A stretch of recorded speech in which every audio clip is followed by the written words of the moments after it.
tonight I would like to discuss the issue of morality with you, from a villainous perspective, of course. Now, as a villain, or self-proclaimed villain at least, someone who is very into this idea, I see there are two kinds of elements, two essential parts, or two very interesting parts of being a villain. There's the aesthetic elements. There's the kind of dark, spooky, sharks with laser beams attached to their heads kind of thing. Death traps, secret doors, that sort of thing.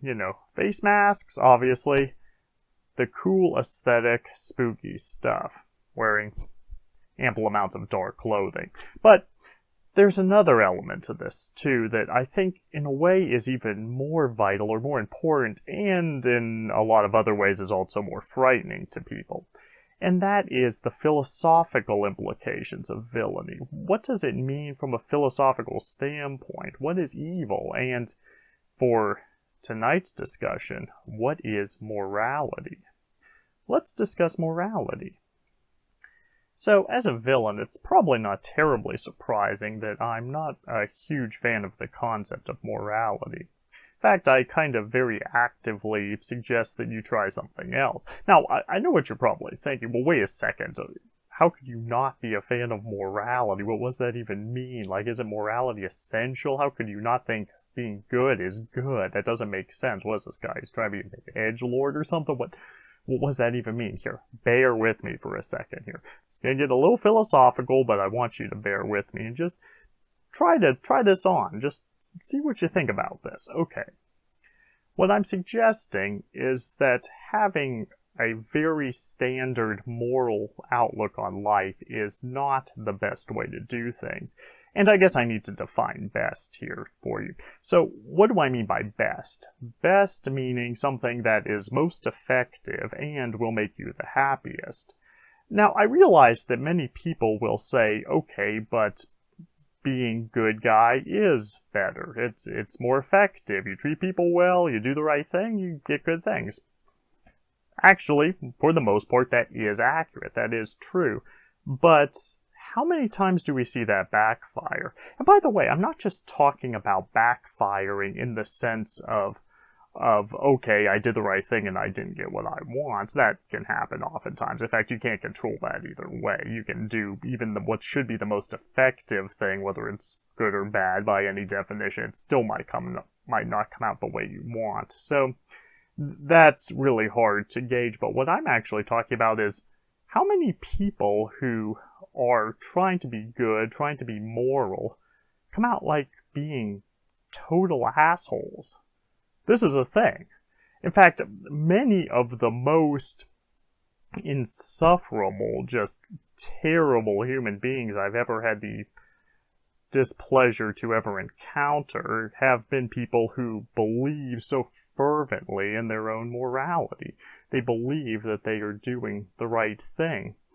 And I think that the problem here sometimes is just the morality itself, the assumption that you know what is right and that you have no tolerance for anything else. A person who is just so sure about their own morality, their own righteousness, is, well, a fanatic. And fanatics are very inflexible.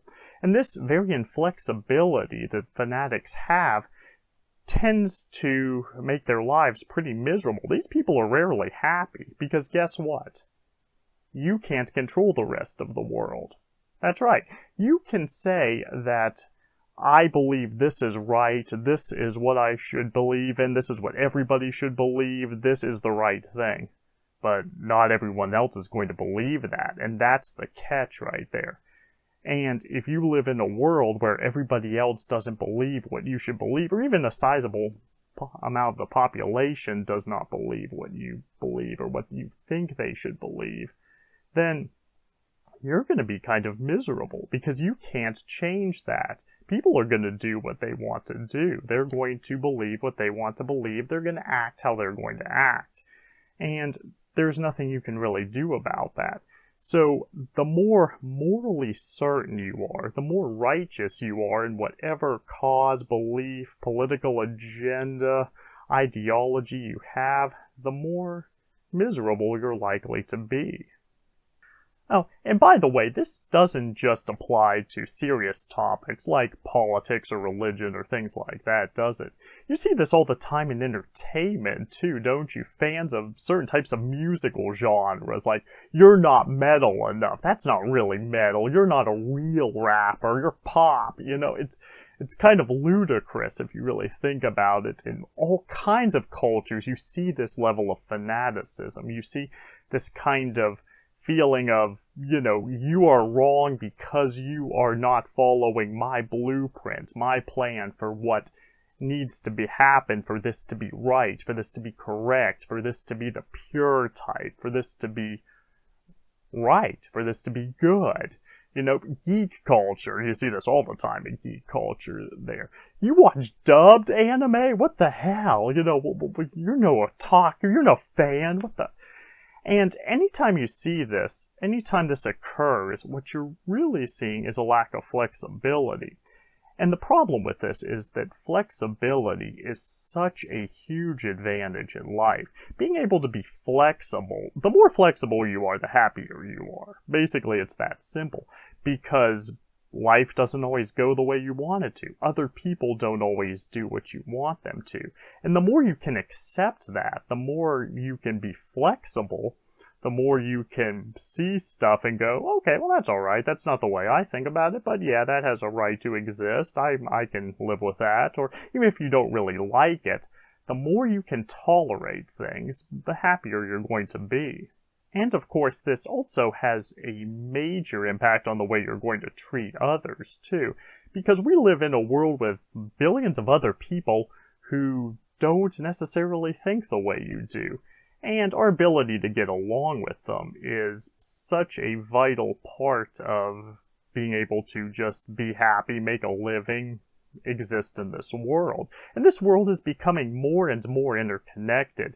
In fact, I would go so far as to say that so much of the drama you see on the internet, so much of the tension, so much of the visceral hatred you see, is just people who are just so convinced of their own worldview, their own little bubble that they live in. And in past cultures, you would often just be around people who were like you for the most part. But now we're all interconnected, and so what you see is all of these bubbles colliding with each other, people's worldviews coming into contact with people who are completely different than them, that they would never interact with in real life, but now they're talking to them online, they're being exposed to these ideas, and sometimes people don't like these new ideas. They go against their version of right, their version of moral, their version of the pure truth. And whenever you have that, the more of that you have, the more miserable, the more tense, the more frustrated, the more drama there's going to be. You have to have a certain level of flexibility, a certain level of acceptance. So this raises a question, though. Where do you draw the line? You know, okay, so we have to be flexible, right? Well, but there has to be a line, doesn't there? Well, if you take an amoral standpoint, that's the beauty of this. There doesn't have to be a line, at least not in the way of morality. You can draw other lines. That's not the only way to group things, to chunk them, to frame things. But having a very morally flexible attitude allows you to accept the unacceptable. And that may not sound good until you consider the fact that this world is full of stuff that's just completely unacceptable, and that's probably not going to change anytime soon. So you can either accept it on some level, or just be completely miserable as a result. There's so many people who are going to do stuff that is going to offend you. I know, right? Wait, I'm not supposed to be offended. If something offends me, that person has to stop it. I demand that you stop what you're doing because you offend me. No, that's not how this works at all. Just because something offends you, just because you think it's wrong, just because you think it's the most horrible thing ever, that this is so important, that this issue, that this idea should not exist, that it should not be done that way, that this is wrong, that's not going to stop anyone from ever doing it. In fact, there's going to be plenty of people who are probably going to be okay with that.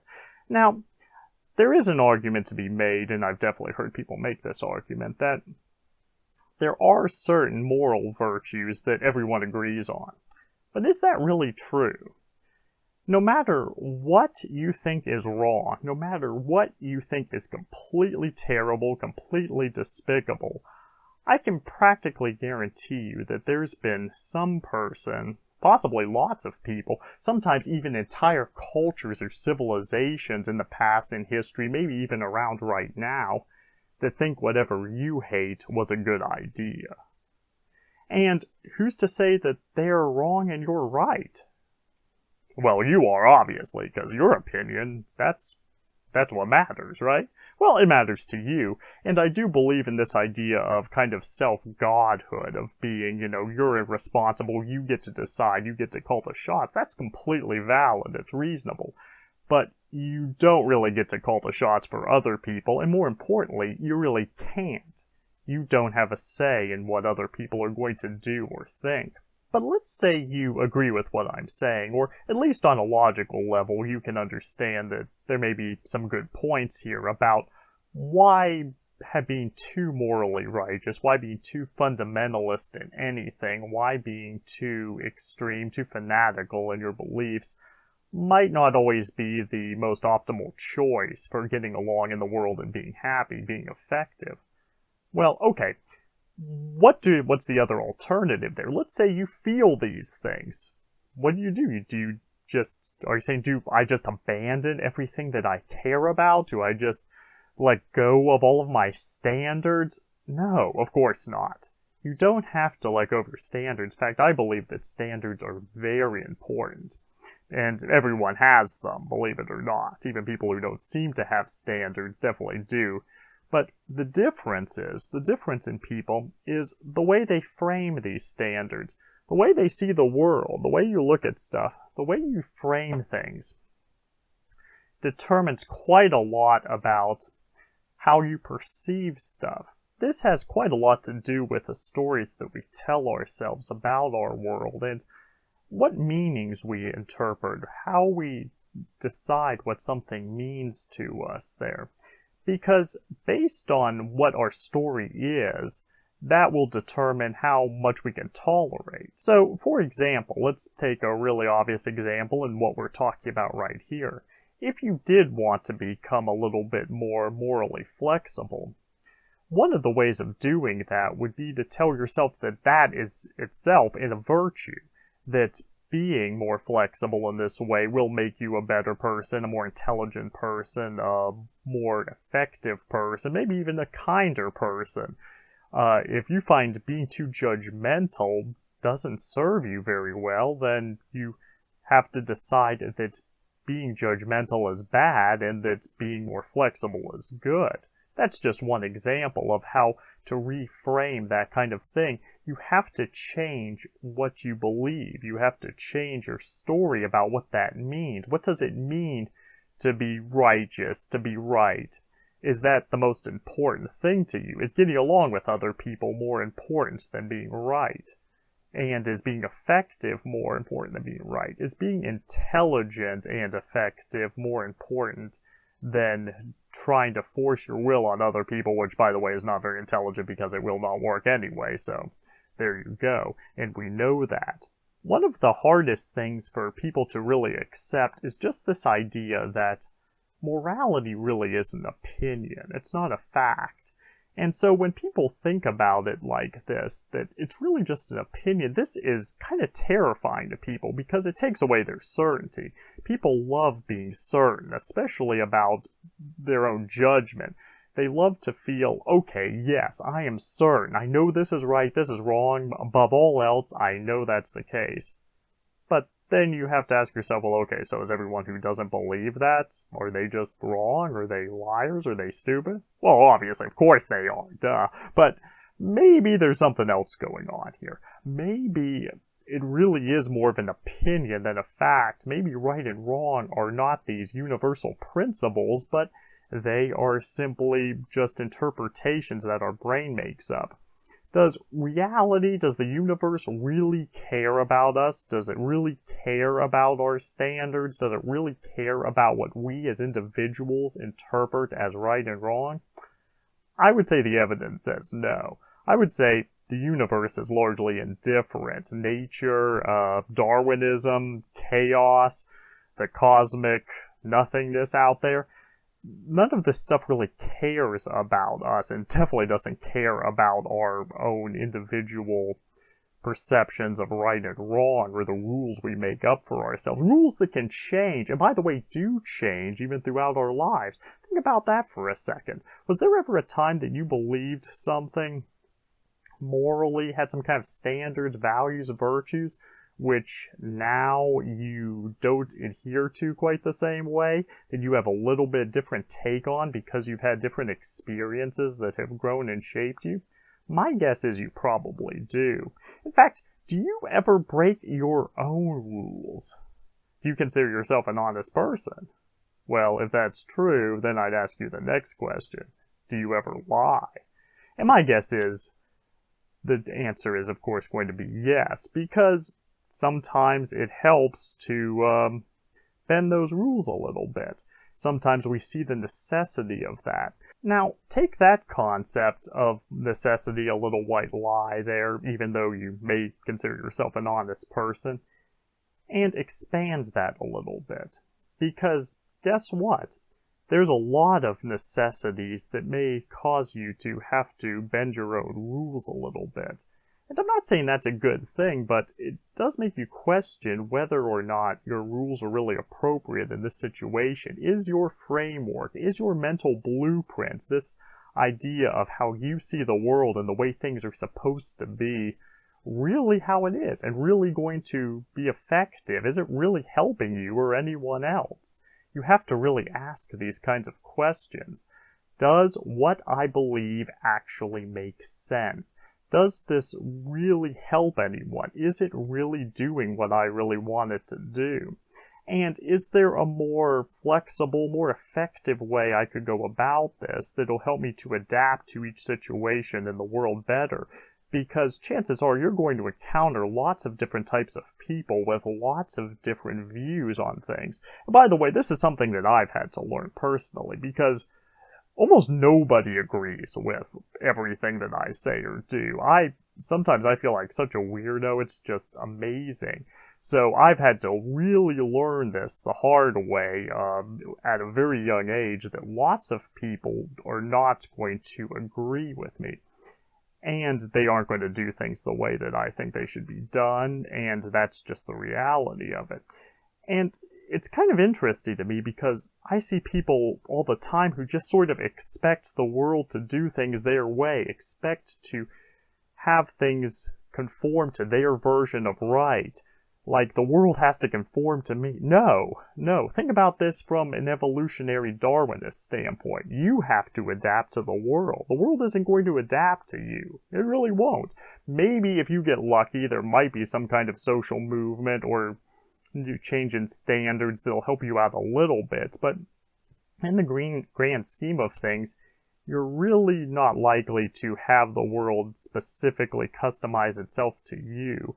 And I see so many people trying to have the world do this, which is just completely ridiculous. The world is not going to adapt to you, and that's okay. It kind of makes the world more interesting that way. And to give you some context about how I interpret things personally, in case you're curious, to give you a different worldview maybe. Whenever I see two people in conflict, or two groups, two ideologies, two things, I don't necessarily assume that one is right or one is wrong. Now, I will say that I often can kind of see some logical flaws in certain things. I can sometimes say, okay, yeah, that person's an idiot, and I definitely do that. But morally speaking, I really don't know or care or even assume that there's any right or wrong. There's no good and evil struggle here. What it usually is, no matter what the two parties accusing each other are saying, is that it's just two people or two groups with two different ideas of what they believe is right, or what they interpret as the correct thing.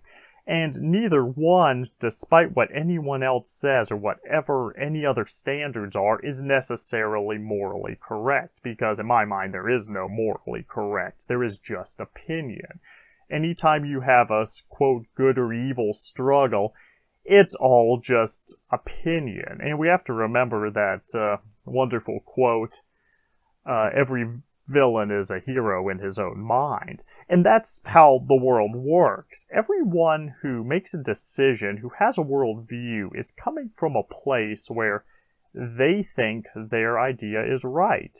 And who's to say it's not? Because, truthfully, I think this is all even. I don't think there's any real moral relativeness or moral superiority or inferiority. I think it's just a matter of opinion. It's just different people's views who want different things, who have different life experience, who have different priorities. And yes, I do think that most people are selfish or at least self-interested. And even people who are very charitable, who really like to help other people do it because it makes them feel good. In the end of the day, I think human beings are very selfish creatures. But that's not bad either. That's not a judgment. That's simply reality. And as a result of that reality, every person has their own selfish, self-based motivation. And therefore, what happens is that sometimes these motivations collide with each other. They conflict. And that's what happens. And it's so easy to just live in our own little worlds and say, okay, and then someone else who thinks like that is wrong. But is that really true? And I think in a really weird way, the world could be a very different, very better place without so much moral judgment. And I know that goes completely against what a lot of people think. So many people think, oh, but morality's good. That's the whole cause. That's what this is about. No, actually, I would argue, based on my own subjective view of the world, that what this is really about is about being effective, about kind of getting along, getting what we each individually want, which is very intertwined with what other people want. This is a kind of a group effort here as human beings. And as a very loner, introvert type of person, that was kind of a hard pill to swallow. But once I realized that, it's like, okay, we just have to try to get along even if we have differences. This is necessary. And demonizing other people, turning them into monsters, just creates more demons. However, I don't want to just emphasize the social, getting along with other people type of benefits with this. This really benefits you as an individual, too. And that's actually the biggest benefit here, I think. Because you're less stressed when you don't worry about all those people who are doing all these things that you think are terrible. Seriously. Life gets way better when you can just focus on what makes you happy. It really does. And it's so easy to focus on all those other things that are just seem god-awful to us. In fact, our brains are kind of designed to do that, to be honest. They are designed to find what's wrong, not to make you happy. Happiness is your problem. You have to figure that out. Your brain is designed to keep you safe, and that's why it focuses on all these things that are wrong. Because it's like, oh, hey, pay attention to that because that could hurt you, so be careful. But we have to sort of fight that, and one of the ways is to change our perception and not be quite as quick to judge, because as soon as we judge, the problem isn't being judgmental. The problem is as soon as we judge, and we judge too harshly, and we start to really get on our high horse and say, yes, I am right, I am perfect, I am better, superior from a moral standpoint than those people who are doing this other thing that I don't like, then what ends up happening is that actually decreases the value of our own lives. It might make us feel really good temporarily. It might give us a little nice ego boost. Oh yeah, I feel great. But in the long run, it just makes us more miserable because we end up focusing on these things that we don't need to. We end up worrying about issues and causes and what those other guys are doing over there. And we don't have to worry about any of that because we can just stay in our own lanes, worry about our own stuff, and most of the time it's going to be fine. And it's not going to be fine because, oh, it'll just work itself out. It's going to be fine because we can't do anything about it anyway. Those people are going to exist. You can't just simply delete everyone. I mean, okay, I guess technically you could try to do some kind of military, political, final solution, genocidal campaign, but short of that, stuff's gonna happen. There's gonna be people who disagree with you, and when you realize that and you're cool with it, there's going to be media you don't like. There's going to be people saying and doing things that really pisses you off if you let it. And you have no control over that. The only thing you have any control over is how you think, how you respond, how you deal with that. And a lot of people really hate that level of personal responsibility. I am not in any way delusional enough to expect most people to actually do what I'm suggesting. I know very few people actually do this. It is so much easier to just respond, to just live in a way that we just react. We live reactionary instead of controlling ourselves. And many people seem to like it. It's all they know. But it's not very productive, and it really won't make you as happy as you can be when you just focus on what will actually make you happy, what you like, what you're supposed to be doing. And that's the beautiful thing, at least here in America, and I think in many parts of the world still. You have a lot of freedom. You can think and do whatever you want to do. And that also means other people can do what they want to do. That other guy down the street can do what he wants to do. And sometimes that doesn't seem like it's in your best interest, but it also means you get to do what you want to do. And that part is awesome. That's where the real wonderfulness of life is. The real pull of life is right there. And my goal for a video like this is to just kind of share with you this sort of philosophy, to maybe get you to step out of whatever bubble you're living in and just try to see, hey, maybe there's another way to do things. Do you have to adopt this? Absolutely not. I don't really expect you to. But I am kind of hoping there are at least a few out there who will get a little bit thoughtful about this. I'd like to make you think a little bit, to question certain things, to analyze, hey, wait a second, is the world a little bit more complicated, more nuanced than I thought it was? And is it simpler in a way, too? Is it not quite as black and white? Is it all just gray area? Is it all the same shade of gray? That's interesting. And ultimately, part of my own personal mission is to spread dark fun, and one of the ways I like to do that is to get people to see that the dark side is not necessarily that much different than the light side because it's all motivated by the same stuff. And this is something I'm very passionate about. I've written articles about this for years, and I'm going to undoubtedly talk more about it because the truth is, I really want to make the world a better place for dark individuals. Traditionally, we have not always had a easy time of it. And this isn't about trying to be edgy, it's not trying to be rebellious. What it's about is trying to do what makes me and lots of other people happy. If you've ever talked to horror fans, if you've ever talked to lots of people in what you might call dark subcultures, those people sometimes genuinely enjoy this stuff. Not just because they're trying to be freaky or different. Some of us just really like it. Some of us couldn't be anything else. And so, for real demons out there, it's in our best interest to end demonization, because it just doesn't help anything. So that's my agenda. But I'd like to know what you guys think about this. Please feel free to get philosophical with me. You know I love that. I love discussing this kind of thing. Psychology, philosophy, this is what really makes the world turn. It's the undercurrent that happens underneath the surface of all of this more shallow stuff that we always have to deal with in society. So much of all the conflict that you see boils down to just some basic human psychology and human needs. And if you strip away those layers of the differences, the political, religious, social, even entertainment differences, you begin to see a lot of interesting real similarities, a lot of the same motivations for people on different sides, a lot of the same psychological reasoning, and that's what this is really about. What motivates people? Why do people do what they do?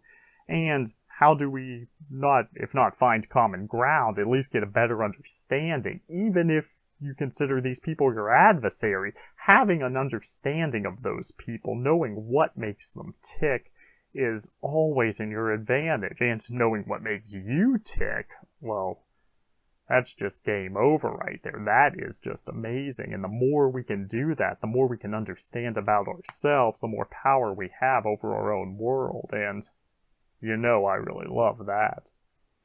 Well, thank you for hanging out with me tonight and engaging in this little conversation here. I'm False Prophet with Twisted Genius saying, stay evil, or at least morally neutral, and good night.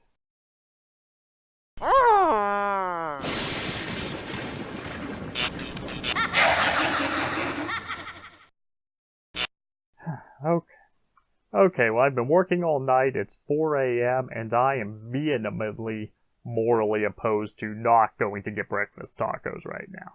I am definitely pro-food, and I am making a stand and saying that that is my position, and I'm sticking with it.